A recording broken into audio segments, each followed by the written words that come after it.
Ma famille vient d'être assassinée. Je n'aurais jamais pensé que je dormirais avec le tueur. Le premier corps est apparu un mercredi matin, abandonné derrière le Quick Mart où je travaillais de nuit. Je l'ai appris par mon manager qui le tenait de son cousin dans la police. Un jogger l'avait trouvé à l'aube.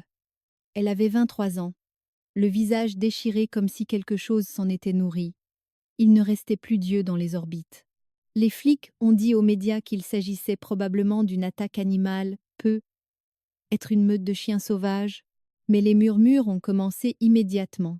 Les gens se souvenaient des histoires que leurs parents racontaient.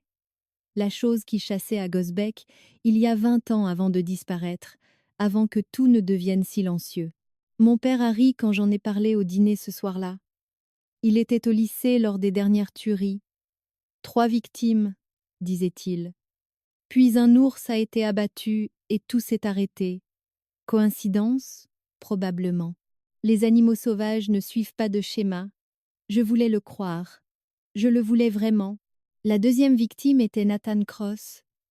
Je ne le connaissais pas bien, mais tout le monde au lycée de Gosbeck le connaissait. Star de l'équipe de basket, bourse d'études pour l'université d'État déjà assurée. Il m'avait adressé un signe de tête une fois dans le couloir quand j'avais laissé tomber mes livres. C'était toute l'étendue de notre relation. Ils l'ont trouvé dans sa voiture devant la maison de sa petite amie. Moteur tournant, radio allumée, le visage manquant, les yeux disparus, la langue arrachée jusqu'à la racine. Sa petite amie, Amy Greenwood, l'a trouvé quand elle est sortie pour lui dire au revoir. Le son qu'elle a produit a fait accourir tout le quartier. Je l'ai entendu décrire comme inhumain, comme si quelque chose s'était brisé en elle et ne pourrait jamais être réparé. L'école a fermé pendant 2 jours.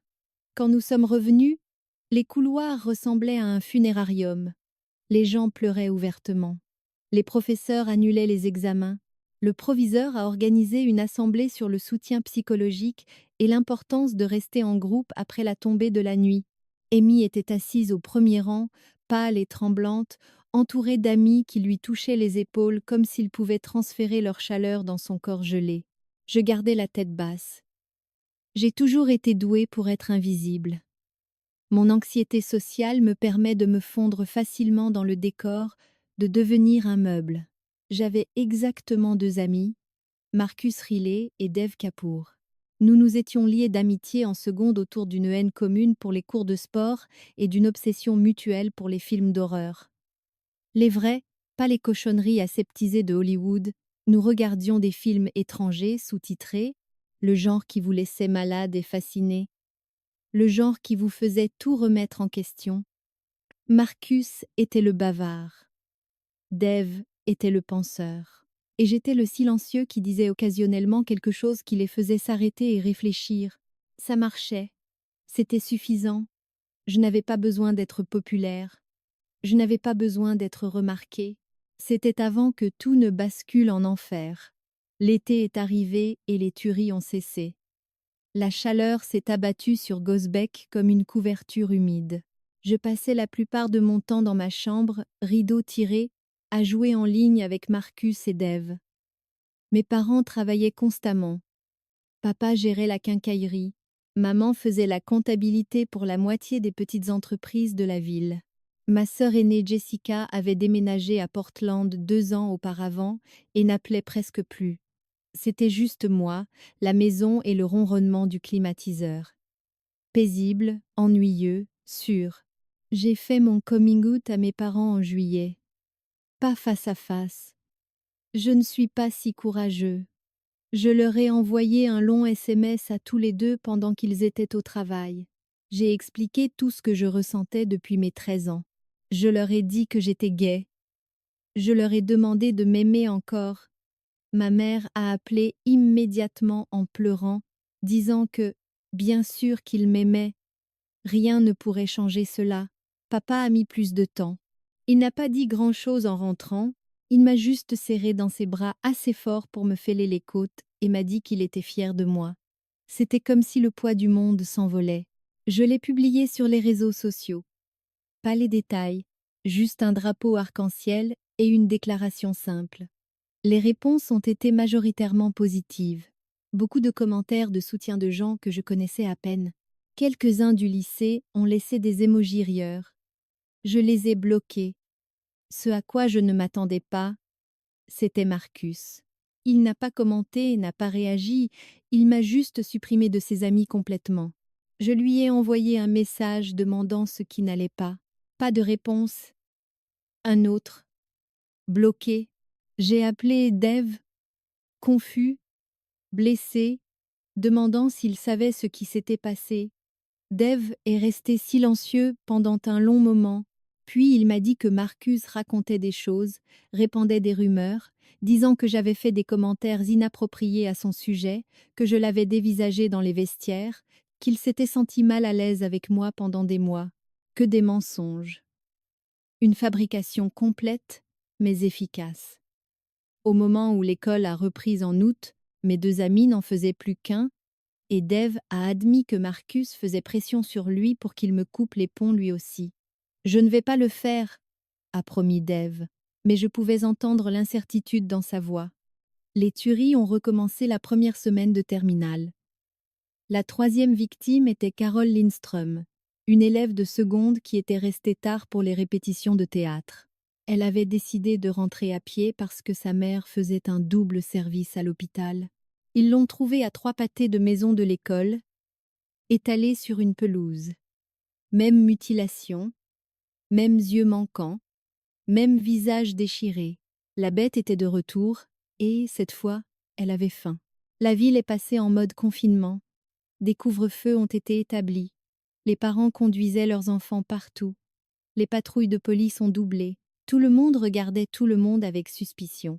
La théorie de l'animal s'est effondrée quand la police scientifique a montré que les morsures étaient mauvaises, trop contrôlées, trop précises, trop intentionnelles. C'était quelque chose qui comprenait ce qu'il faisait, quelque chose qui choisissait ses victimes avec soin, quelque chose qui y prenait du plaisir. Marcus a commencé sa campagne contre moi sérieusement. Il disait à qui voulait l'entendre que j'étais un prédateur, que gay signifiait dangereux, que je fantasmais probablement sur le meurtre de gens comme le faisait la bête. Il se moquait de mes yeux, de l'hétérochromie que j'avais depuis la naissance, l'œil gauche marron, le droit vert. Ma mère disait toujours qu'il me rendait spécial. Marcus disait qu'il faisait de moi un monstre, une anomalie, tout comme le tueur. Les gens ont commencé à m'éviter dans les couloirs. Dave a arrêté de s'asseoir avec moi au déjeuner, bien qu'il se soit excusé discrètement quand Marcus n'était pas là. Je mangeais seule, marchais seule, existais seule, l'isolement pesait comme un poids physique. J'ai commencé à avoir des crises de panique dans les cabines des toilettes, hyperventilant dans mes mains, essayant de ne pas faire de bruit. Personne ne remarquait. Personne ne s'en souciait. J'étais déjà invisible. Et maintenant, j'étais toxique en plus. La bête a intensifié ses attaques. Les quatrième et cinquième victimes étaient un couple marié dans la soixantaine, George et Linda Hathaway. Ils vivaient à 2 maisons de la mienne. Des gens adorables qui donnaient des barres de chocolat de taille normale à Halloween. La bête s'est introduite chez eux par la fenêtre du sous-sol, les a tués tous les deux dans leur lit, a mangé leur visage, a pris leurs yeux, a laissé des empreintes de pas sanglantes dans toute la maison. Les empreintes semblaient presque humaines, mais allongées, griffues, comme si quelqu'un avait étiré un pied humain et ajouté des serres. Les photos de la scène de crime ont fuité en ligne en quelques heures. J'ai fait l'erreur de regarder.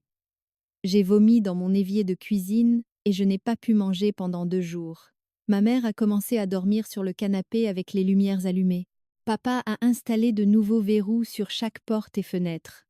Nous avons cessé de nous sentir en sécurité dans notre propre maison. Je l'ai vu 3 nuits plus tard. Je me suis réveillée en entendant ma mère hurler en bas. Le son a transpercé mon sommeil, comme un couteau. J'ai attrapé ma vieille batte de baseball en aluminium dans le placard, celle que j'utilisais dans la petite ligue avant d'arrêter parce que les autres enfants se moquaient de ma façon de lancer. Mes mains tremblaient alors que je descendais les escaliers. Maman se tenait dans le salon, fixant la baie vitrée. Sa main était pressée contre sa poitrine. Son visage avait pris la couleur d'un vieux journal. Elle a pointé un doigt tremblant. C'était là, juste là à la fenêtre. Appelle le 911 tout de suite. Je l'ai fait. Ma voix est restée stable, on ne sait comment. Une mémoire musculaire des exercices de tireur actif que nous faisions depuis l'école primaire. J'ai donné l'adresse, expliqué la situation. L'opératrice m'a dit de rester calme. Des unités étaient en route. J'ai entendu des sirènes en quelques minutes. La police est arrivée vite, trop vite, comme s'ils s'y attendaient, comme s'ils attendaient cela. Maman a tout dit aux agents. Elle était descendue parce qu'elle ne trouvait pas le sommeil. Elle pensait se faire un thé. Elle a vu un mouvement devant la fenêtre et a allumé la lumière du porche. La chose se tenait là, pressée contre la vitre, grande, peut être 10 mètres, de forme vaguement humaine, mais anormale. Sa colonne vertébrale était trop prononcée, ses bras trop longs, et ses yeux brillaient dans la lumière artificielle. Éclatant et terrifiant. Elle a hurlé et elle a détalé, se déplaçant plus vite que n'importe quelle créature de cette taille.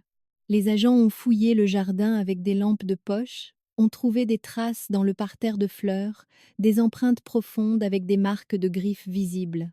Ils ont pris des photos, fait un rapport, nous ont dit de garder les portes verrouillées. L'un d'eux, un jeune gars qui semblait à peine plus vieux que moi, a admis discrètement qu'ils avaient trouvé des empreintes similaires sur chaque scène de crime, que ce qui tuait des gens n'était certainement pas un animal. Du moins, aucun animal qui devrait exister. Je n'ai pas pu dormir cette nuit-là. Je continuais à voir des formes dans l'obscurité derrière ma fenêtre. J'imaginais ces yeux brillants qui me fixaient en retour. J'ai fait des recherches sur l'hétérochromie et les prédateurs, me demandant s'il y avait un lien. Je n'ai rien trouvé d'utile, juste des mutations génétiques et des traits récessifs. David Bowie l'avait, beaucoup de gens parfaitement normaux aussi. Ça ne voulait rien dire, mais la bête l'avait aussi. Ma mère l'avait vu clairement. Un œil jaune, un œil violet, dépareillé, anormaux, tout comme les miens. La pensée m'a donné la chair de poule. Était-ce pour cela qu'elle était venue chez nous? Avait-elle reconnu quelque chose en nous? En moi?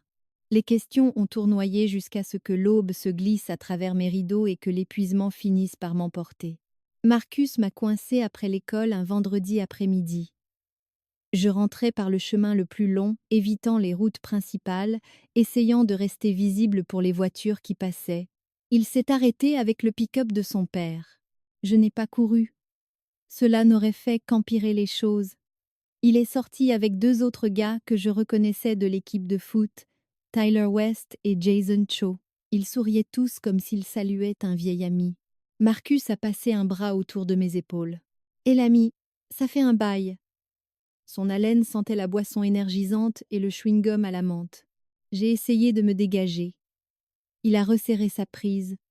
Son autre main a glissé quelque chose de froid et de tranchant contre mes côtes.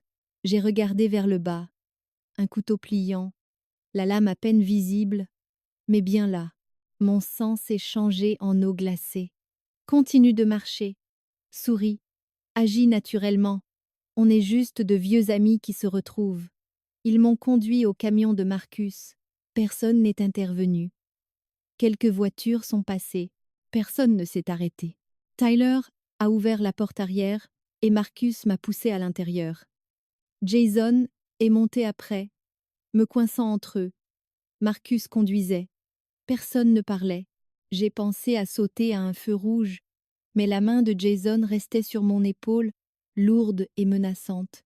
Nous avons quitté la ville, nous dirigeant vers le vieux parc industriel abandonné depuis la fermeture des usines. Mon cœur battait si fort que je pensais qu'il allait éclater. C'est une blague, n'est-ce pas? J'ai essayé de garder une voix stable. Une farce. Ah ah, vous m'avez eu. Marcus a croisé mon regard dans le rétroviseur. Son expression était vide, froide. Tu verras. Nous avons roulé en silence.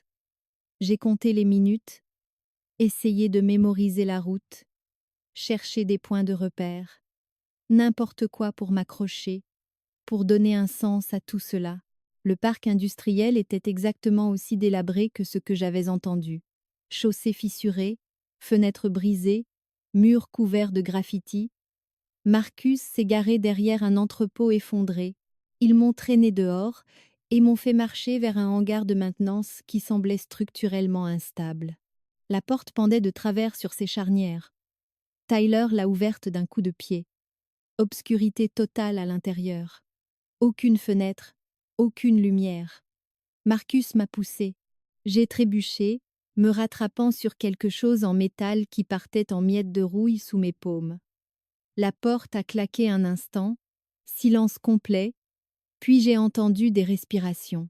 Plusieurs personnes respiraient, plus que les 3 qui m'avaient amené ici. Combien êtes-vous? Ma voix a craqué. Le rire de Marcus est venu sur ma gauche. Assez. Quelqu'un m'a saisi les bras et j'ai senti du ruban adhésif s'enrouler autour de mes poignets, puis de mes chevilles. Je suis tombée lourdement. Mon épaule a heurté le béton. Une douleur a explosé dans mon cou. Une botte a frappé mon estomac. L'air a quitté mes poumons. J'ai haleté. Impossible d'inspirer. J'ai cru que j'allais étouffer là. Tu aimais me regarder me changer pour le sport, n'est-ce pas? La voix de Marcus dégoulinait de venin. Je parie que tu pensais à moi. Je parie que tu te touchais en pensant à moi. J'ai sifflé, essayant de reprendre mon souffle. Jamais. Tu es délirant. Un autre coup de pied, cette fois au visage. Ma tête a basculé en arrière. J'ai goûté le cuivre. J'ai senti une dent bouger dans mes gencives. Quelqu'un m'a attrapé les cheveux et m'a relevé la tête. J'ai senti le couteau pressé sous mon œil gauche. Le marron. Le visage de Marcus est apparu flou alors que mes yeux s'adaptaient légèrement à l'obscurité. De minces fissures dans les murs du hangar laissaient passer des filets de lumière d'après-midi. On va te faire ressembler à la bête, te donner une vraie raison pour que ces yeux de monstre disparaissent. J'aurais dû me battre, j'aurais dû hurler, mais la terreur paralysait mes muscles. J'ai regardé Marcus et n'ai rien vu d'humain dans son expression. Juste de la haine pure et non diluée. Heureusement, la bête est intervenue. Puis la porte du hangar a explosé vers l'intérieur. Le son a été catastrophique. Le bois a volé en éclats. Le métal a grincé. La lumière a inondé l'espace. Et je les ai tous vus clairement. Marcus, Tyler, Jason et 2 autres que je ne reconnaissais pas. Ils se sont tous tournés vers l'entrée, vers la chose qui la remplissait complètement. 10 mètres, une peau pâle parsemée de plaques d'écailles sombres, des cheveux comme des algues noires tombant après ses épaules, une colonne vertébrale bordée de piquants hérissés, des bras qui se terminaient par des doigts munis de griffes incurvées. Et ses yeux, un jaune, un violet, tous deux brillants, tous deux fixés sur Marcus. Elle a bougé plus vite que la pensée, a saisi Jason et Tyler par la tête et les a fracassés l'un contre l'autre avec un craquement qui m'a retourné l'estomac. Ils sont tombés. Elle s'est tournée vers les 2 que je ne connaissais pas. Ils ont couru. Ils n'ont pas fait 3 pas avant qu'elle ne soit sur eux. J'ai entendu des cris, des bruits humides. J'ai senti le sang, épais et métallique. Marcus avait encore le couteau. Il a frappé la bête sauvagement. La lame a raclé les écailles et a glissé. La bête a attrapé son poignet, a tourné. Marcus a hurlé quand les os ont cassé. Le couteau est tombé au loin. La bête a soulevé Marcus par la gorge et s'est tournée vers moi. Vraiment? Regarde-moi. Ses yeux se sont agrandis, ses narines se sont dilatées.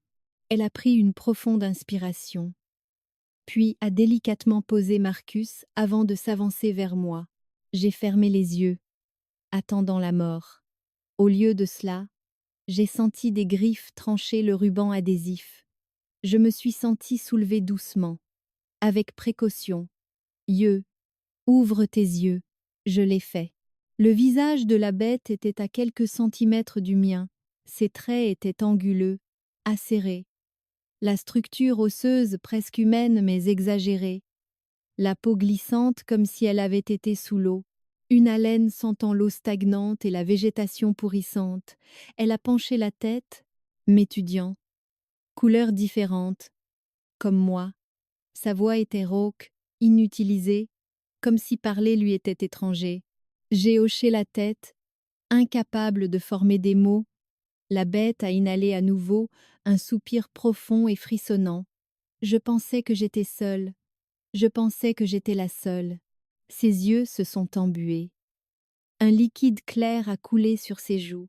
Elle m'a serré contre sa poitrine dans une étreinte, à la fois douce et suffocante. J'ai senti les piquants pressés contre mon dos, mais ils n'ont pas percé la peau. J'ai entendu son cœur battre trop vite, comme celui d'un oiseau. Derrière nous, Marcus a gémi. La prise de la bête s'est resserrée. Puis elle m'a relâché. Reste ici. Ne regarde pas. Elle s'est retournée vers Marcus. J'aurais dû l'écouter. J'ai regardé.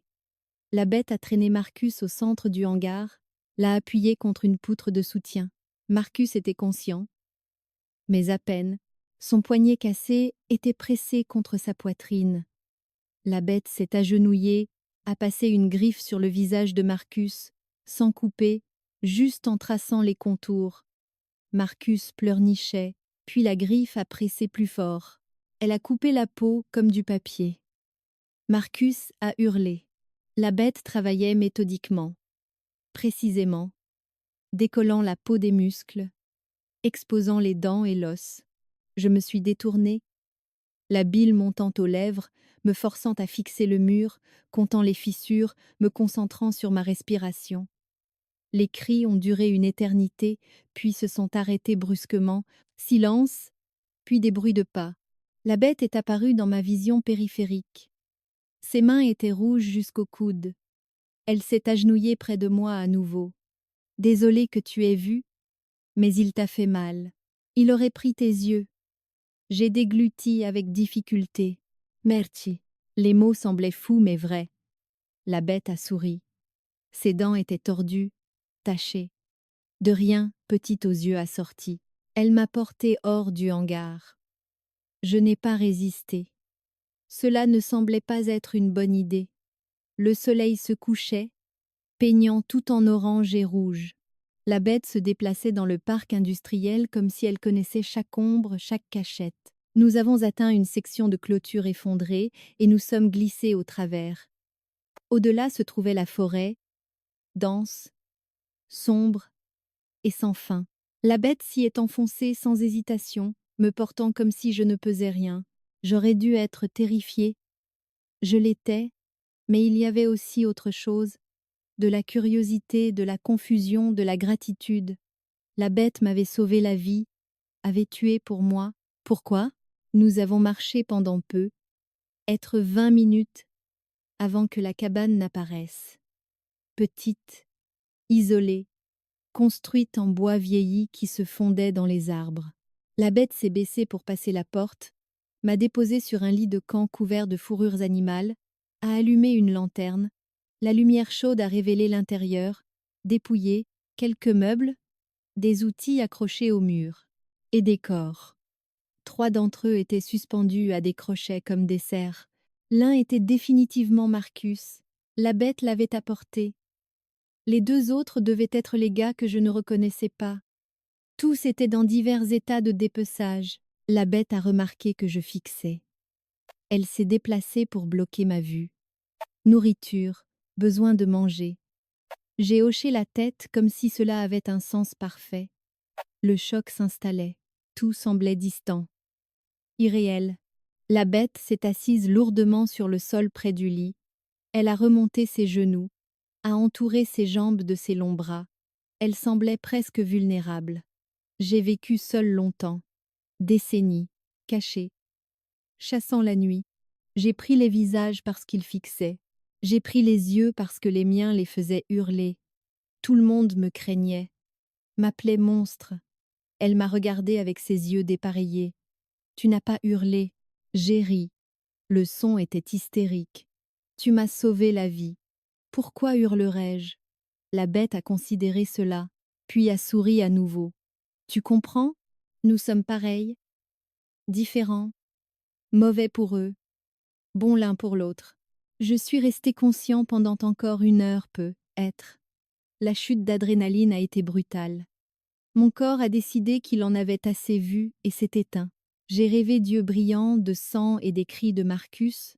Je me suis réveillée désorientée, emmêlée dans des fourrures qui sentaient le moisi et la forêt. La lumière du matin passait par les fentes des murs. La bête était assise dans un coin et m'observait. Elle s'était nettoyée. Le sang avait disparu. Ses cheveux semblaient humides. « Tu as dormi longtemps ?» J'ai hoché la tête, me redressant lentement. Tout me faisait mal. Mon visage lancé là où Marcus m'avait frappé. Combien de temps? Toute la nuit. Matin maintenant. La police va chercher bientôt. Je les ai appelés. Mon téléphone. Où est-il? La bête a pointé une petite table. Tes affaires? Je me suis levée sur des jambes tremblantes et j'ai récupéré mon téléphone. 15 appels manqués.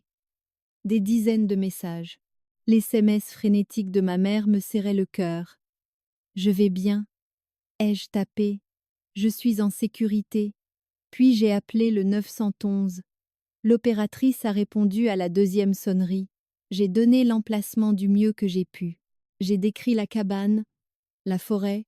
La bête restait assise, observant silencieusement pendant que je parlais. Quand j'ai raccroché, elle s'est levée. Tu leur as dit. Je l'ai fait. La bête a hoché la tête.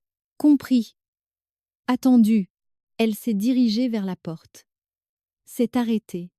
Merci de ne pas avoir eu peur, de m'avoir vu. J'ai voulu dire quelque chose de profond, quelque chose qui comptait, mais tout ce qui est sorti a été « merci de m'avoir sauvé ». La bête a souri une dernière fois, puis elle a disparu dans les arbres. J'ai entendu des sirènes environ 10 minutes plus tard. La police a émergé de la forêt comme une armée d'invasion. Ils m'ont trouvé assis sur les marches de la cabane, ont trouvé les corps à l'intérieur, m'ont interrogé pendant des heures. J'ai dit la majeure partie de la vérité. Marcus m'avait kidnappé, m'avait amené au hangar, allait me tuer. Quelque chose les a attaqués, m'a sauvé, m'a amené ici, a appelé à l'aide.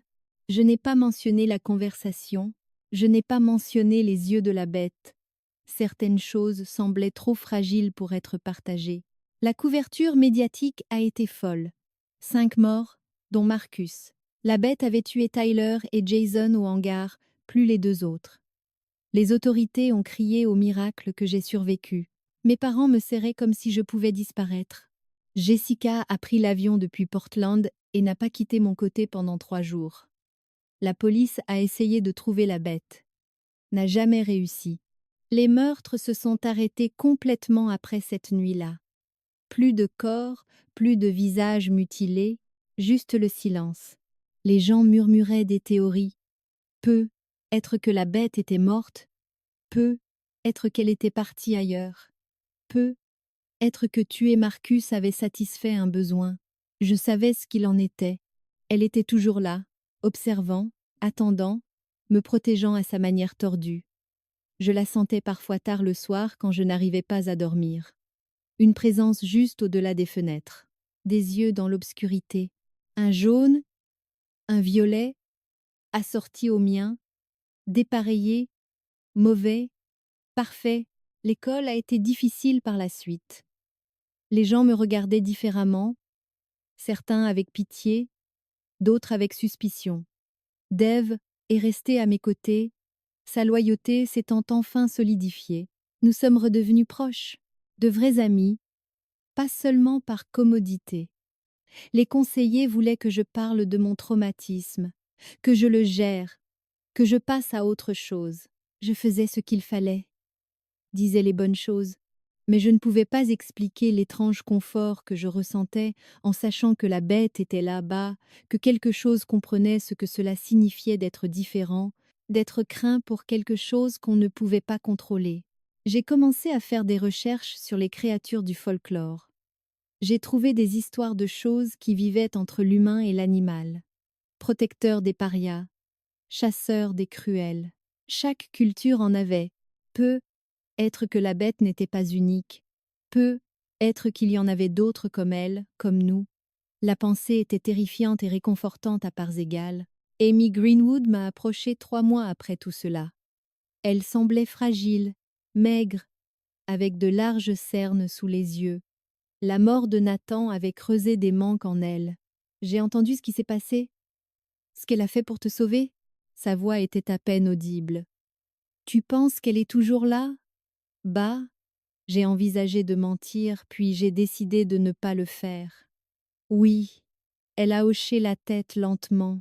Bien, j'espère qu'elle tuera quiconque essaie de faire du mal à des gens comme nous, des gens qui essaient juste d'exister. Elle est partie avant que je ne puisse répondre, mais ces mots sont restés en moi. La bête n'était pas seulement un monstre. C'était une conséquence, un règlement de compte pour la cruauté. Je ne savais pas si cela la rendait bonne, mais je la comprenais. L'année de terminale s'est terminée, la remise des diplômes est passée, j'ai été acceptée dans une petite université à 2 États de là, un nouveau départ, de nouvelles personnes. Une chance d'être quelqu'un d'autre que l'enfant qui a survécu à la bête de Gosbeck. Mes parents m'ont aidé à faire mes valises. Maman a pleuré. Papa a essayé de ne pas le faire. Jessica m'a conduit sur le campus et m'a aidé à installer ma chambre d'étudiant. C'était agressivement normal. Murs en parpaing, lit étroit, un colocataire de l'Ohio qui aimait le sport et n'avait jamais entendu parler de Gosbeck. Je pensais que partir effacerait la connexion, me permettrait d'avancer. Mais lors de ma 3e nuit, je me suis réveillée pour trouver des yeux brillants devant ma fenêtre du 2e étage. La bête s'agrippait au mur de briques comme si la gravité était facultative. Elle a pressé une main griffue contre la vitre, j'ai posé ma paume contre la sienne de l'intérieur. Nous sommes restés ainsi pendant plusieurs minutes. Puis elle s'est laissée tomber silencieusement dans l'obscurité et a disparu. Mon colocataire a dormi pendant tout ce temps. Les visites ont continué sporadiquement. Parfois, des mois passaient. Puis, je l'apercevais dans les arbres près du campus. Dans le parking souterrain, une fois à la bibliothèque, debout dans les ombres entre les étagères, me regardant étudier. Elle ne s'est jamais approchée au-delà de cette première nuit. Elle observait simplement, me rappelait simplement qu'elle était là. J'ai commencé à laisser ma fenêtre non verrouillée. J'ai commencé à sortir de la nourriture. De la viande crue de la cafétéria enveloppée dans des serviettes. Elle avait toujours disparu le matin. Une fois, j'ai trouvé un lapin mort sur le rebord de ma fenêtre, un cadeau, une offrande. Je l'ai enterré dans les bois et j'ai laissé des fleurs là où la bête pourrait les voir. C'est devenu notre langage. Présence et absence, cadeau et gratitude. Une relation qui défiait toutes les catégories que je connaissais. Je suis sortie avec quelqu'un en 2e année, un garçon nommé Liam de mon cours de philosophie. Doux, intelligent, patient avec mon anxiété.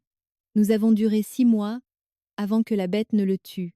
Je suis rentrée à l'appartement de Liam un soir et je l'ai trouvé en morceaux, le visage parti, les yeux manquants. La bête se tenait au-dessus du corps, les piquants dressés, respirant fort. J'aurais dû hurler, j'aurais dû courir. Au lieu de cela, j'ai demandé pourquoi. La bête s'est tournée. Ses yeux étaient sauvages, désespérés. Il t'aurait quitté, t'aurait blessé. Je l'ai senti sur lui. Un autre amant. Trahison à venir. Je ne pouvais pas le laisser faire cela. J'ai regardé les restes de Liam. J'ai trouvé mon téléphone. J'ai appelé le 911. Je leur ai dit de venir vite. Puis j'ai regardé la bête. Tu dois partir maintenant. Elle a hésité. Tu n'as pas peur. Je suis terrifiée, mais tu m'as encore sauvée. Même si je ne savais pas que j'avais besoin d'être sauvée. Pars avant qu'il n'arrive. La bête est partie par la fenêtre. Je n'ai jamais eu confirmation de l'existence de l'autre amant de Liam. Je n'ai jamais voulu savoir si la bête avait raison. C'était plus facile de la croire. La police m'a interrogée de manière intensive. J'ai joué le petit ami traumatisé. Ce n'était pas difficile. J'étais traumatisée, mais pas de la manière qu'ils pensaient. Ils ont trouvé les mêmes preuves, les marques de griffes, les yeux manquants. La bête de Gosbeck m'avait suivi jusqu'à l'université. Les médias sont devenus fous, les théories proliféraient, certains disaient que j'étais maudit, d'autres suggéraient que j'étais impliqué d'une manière ou d'une autre. Quelques-uns m'ont appelé la bête elle-même. Je me suis retirée temporairement de l'école, je suis rentrée à la maison. Mes parents ne savaient pas quoi dire. Comment réconforter quelqu'un dont le monstre continue de tuer les gens autour de lui? J'ai passé des semaines dans ma chambre d'enfant. La bête venait chaque nuit, grattait doucement à ma fenêtre jusqu'à ce que je l'ouvre. Elle s'asseyait sur le toit et m'observait. Une fois, elle est entrée, s'est roulée en boule sur le sol à côté de mon lit. Sa respiration s'est lentement accordée à la mienne jusqu'à ce que nous nous endormions tous les deux. Maman nous a trouvés le matin. Elle n'a pas hurlé. Elle a juste fermé la porte doucement et n'en a jamais parlé. J'ai réalisé quelque chose alors. La bête ne me protégeait pas du danger. Elle me protégeait de la solitude, de l'abandon, d'être délaissée par les gens qui comptaient. Chaque victime avait été quelqu'un qui m'avait blessé ou menaçait de me blesser. Marcus, ses amis, même Liam qui apparemment me trompait. L'amour de la bête était violent et absolu et complètement terrifiant, mais c'était de l'amour, tordu et mauvais, mais indéniable. J'ai commencé à visiter la forêt régulièrement, apportant de la nourriture, appelant doucement. La bête venait toujours. Nous nous asseyions ensemble en silence. Parfois je parlais de ma journée, de mes peurs, de mes rêves. La bête écoutait. Parfois, elle répondait. La plupart du temps, elle existait simplement à mes côtés, une présence qui n'exigeait rien d'autre que l'acceptation. La ville a commencé à changer son récit. La bête de Gosbeck n'était pas aléatoire. Elle ciblait les harceleurs, les agresseurs, les tricheurs, les gens qui faisaient du mal aux vulnérables. Certains ont commencé à l'appeler justicière, une protectrice de l'ombre. D'autres ont persisté à dire qu'elle était le mal incarné, devant être détruite. Des groupes de chasseurs se sont formés, des civils armés qui voulaient la gloire et la sécurité. Ils n'ont jamais rien trouvé. La bête était trop intelligente, trop prudente. Je m'inquiétais constamment qu'il réussisse, que je me réveille un jour et sente l'absence, l'espace vide là où sa présence avait été. J'ai commencé à laisser des notes dans la forêt, des avertissements sur les chasseurs, des informations sur leur parcours. La bête répondait avec des animaux morts disposés selon certains motifs, son propre langage de gratitude. L'université était impossible après Liam. Je ne pouvais pas me concentrer, je ne pouvais pas me lier aux gens. Chaque amitié potentielle ressemblait à un compte à rebours. Combien de temps avant qu'il ne me blesse et que la bête n'intervienne? J'ai abandonné les études, je suis revenue à Gosbeck de façon permanente. J'ai trouvé un travail à la bibliothèque. Calme, simple, peu de monde. La bête a approuvé. Je pouvais le dire à la fréquence de ses visites, aux cadeaux qu'elle laissait, des babioles prises sur ses victimes, une montre, un portefeuille, un collier, des trophées offerts comme un chat rapporte des oiseaux morts. Je les gardais dans une boîte sous mon lit. Des preuves que je ne pourrais jamais montrer à personne. Preuves de cette relation impossible. Les années ont passé, les meurtres ont ralenti, mais ne se sont jamais arrêtés complètement. La bête était prudente, sélective, ne prenant que les gens qui le méritaient vraiment. Du moins, selon sa logique, j'ai arrêté de m'interroger, j'ai arrêté de me sentir coupable.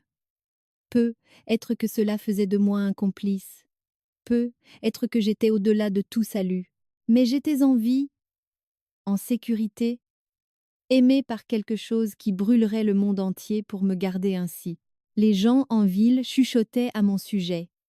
Certains pensaient que je contrôlais la bête. D'autres pensaient que je couchais avec elle. Les deux étaient ridicules. Et pourtant, d'une certaine manière, vrais, non pas sexuellement, mais intimement, liés par des liens qui transcendaient le contact physique. Mes parents sont morts dans un accident de voiture quand j'avais 27 ans. Un conducteur ivre sur l'autoroute. Rapide, sans douleur, selon les médecins. J'ai dispersé leurs cendres dans la forêt. La bête est venue à la cérémonie, s'est tenue loin en arrière entre les arbres. Elle portait le deuil avec moi. Cette nuit-là, elle a grimpé par ma fenêtre et m'a tenue pendant que je sanglotais. Sa peau sentait la pluie et la terre. Son cœur battait contre ma joue. Je me suis endormie dans ses bras. Je me suis réveillée seule. Mais plus au chaud que je ne l'avais été depuis des jours. Le conducteur ivre qui a tué mes parents a été retrouvé mort une semaine plus tard. Pas d'yeux, pas de visage. Je n'ai pas eu pitié. Jessica a visité de moins en moins après leur mort. La bête la rendait nerveuse. Elle l'avait vue ce matin-là. Savait ce qu'elle était, ce que j'étais devenue. Elle ne me jugeait pas. Elle s'inquiétait simplement. J'ai peur pour toi. Cette chose, elle n'est pas normale. Elle est dangereuse. Je sais, mais elle est mienne. Et je suis sien. Je ne sais pas comment l'expliquer autrement. Elle m'a serré fort. Promets-moi que tu seras prudent. Je le promets. Elle est partie et n'est presque jamais revenue. Les appels téléphoniques sont devenus des courriels. Les courriels sont devenus des cartes de vœux. J'ai compris. Certaines relations ne pouvaient pas survivre au poids de ce que j'étais devenue. J'ai 32 ans maintenant. La bête et moi sommes ensemble depuis 14 ans, plus longtemps que la plupart des mariages. Nous avons des routines, des rituels. Elle chasse, je travaille. Nous nous retrouvons dans la forêt 3 fois par semaine. Parfois nous parlons. Parfois nous nous asseyons dans un silence confortable. Parfois elle m'apporte des morceaux de gens qui ont fait du mal à des inconnus. Des maris abusifs, des professeurs prédateurs, des flics corrompus. La bête a élargi sa mission. Ne plus simplement me protéger, mais protéger quiconque est vulnérable. J'ai arrêté d'essayer de donner un sens moral à tout cela. Le bien et le mal sont des constructions humaines. La bête opère en dehors de celle-ci. J'accepte cela. Je l'accepte. Le mois dernier, quelqu'un a essayé de m'agresser devant la bibliothèque. Il m'a mis un flingue sur la tempe, a exigé mon portefeuille. Je le lui ai donné. Je lui ai dit de le prendre et de courir. Il n'a pas écouté. Il est devenu avide, a exigé mon téléphone, ma montre, a commencé à devenir agressif. La bête a surgi des ombres si vite que l'agresseur ne l'a pas vu venir. Un moment il criait, l'instant d'après il hurlait, puis il a été silencieux. La bête se tenait sur lui, respirant fort, les piquants totalement déployés. Elle s'est tournée vers moi. « Ça va, je vais bien, merci. » Elle a enjambé le corps et m'a pris dans ses bras. Mien, toujours tienne. Nous nous sommes tenus là dans le parking, couverts de sang, serrés l'un contre l'autre. Une caméra de sécurité a tout filmé. Les images sont devenues virales. Les gens du monde entier ont vu la bête de Gosbeck, l'ont vu tuer pour moi, m'ont vu l'embrasser volontairement. Le gouvernement s'en est mêlé. Agents fédéraux, cryptozoologues, experts de la faune.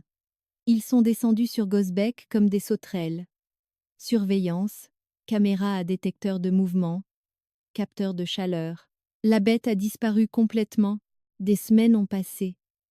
Pas d'observation, pas de meurtre, pas de visite. J'ai ressenti son absence comme la perte d'un membre. J'ai commencé à laisser des notes de plus en plus désespérées. S'il te plaît, reviens. J'ai besoin de savoir que tu es en sécurité. S'il te plaît. Rien. Je me suis convaincue que les autorités l'avaient trouvé. Tué. Exposé sa tête sur un mur quelque part. J'ai porté le deuil en privé, violemment. J'ai arrêté de manger, de dormir. Dave m'a trouvé presque inconscient dans mon appartement et m'a traîné à l'hôpital. Ils ont diagnostiqué une dépression sévère, prescrit des médicaments. Je les ai pris. Ils n'ont pas aidé. Rien n'aidait. La bête était partie et j'étais vide. Puis une nuit, 3 mois après la fuite des images, j'ai entendu un grattement à ma fenêtre, faible, hésitant. J'ai bondi de mon lit et je l'ai ouverte. La bête s'agrippait aux côtés de l'immeuble, semblant plus maigre, épuisée, ses yeux plus ternes que d'habitude. Je l'ai tirée à l'intérieur. Elle s'est effondrée immédiatement. J'ai vu des blessures, des impacts de balles, des brûlures. Ils m'ont chassé, m'ont presque eu, j'ai dû me cacher, je ne pouvais pas venir. Je suis désolée. J'ai pleuré pendant que je nettoyais ces blessures avec les fournitures que j'avais stockées pour ce scénario exact. J'ai pensé ce que je pouvais. Je l'ai nourrie avec de la viande crue de mon congélateur. Je l'ai tenue pendant qu'elle tremblait. Tu es revenu. Bien sûr, tu es mien. Toujours mien. Nous nous sommes endormis, emmêlés l'un dans l'autre. La respiration de la bête s'est stabilisée lentement. Sa prise sur moi ne s'est jamais relâchée. Les agents fédéraux sont partis après 6 mois. Coupe budgétaire, manque de résultats. La déclaration officielle a décrété que la bête de Gosbeck était soit morte, soit partie ailleurs. Gosbeck est revenu à une normalité inquiète. La bête et moi sommes devenus plus prudents. Plus de meurtres en ville. Elle voyage plus loin, chasse ailleurs, rapporte moins de preuves. Nous nous sommes adaptés, nous avons survécu. La relation s'est approfondie.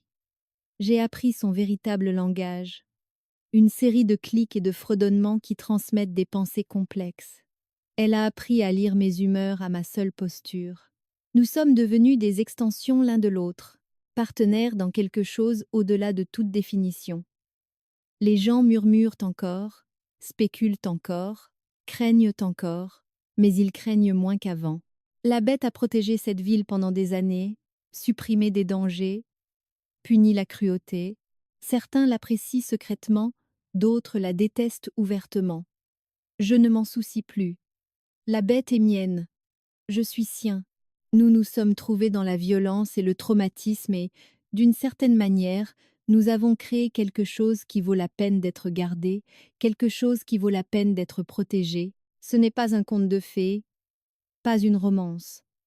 C'est de la survie. C'est de la compréhension. Ce sont deux choses brisées décidant d'être brisées ensemble plutôt que seules. Ce soir, la bête est assise au pied de mon lit, nettoyant ses griffes. Je lis. Nous existons simplement dans un espace partagé, l'intimité ultime. Dehors, Gosbeck dort d'un sommeil agité, ne sachant jamais si la bête regarde. À l'intérieur, nous sommes paisibles, complets. Ma famille a été assassinée par les circonstances, le hasard et la cruauté humaine. Je dors avec l'image miroir de leur tueur, et je ne me suis jamais sentie autant en sécurité de ma vie. Merci d'avoir lu jusqu'à la fin. Assurez-vous de vous abonner et de liker pour ne pas manquer la prochaine vidéo.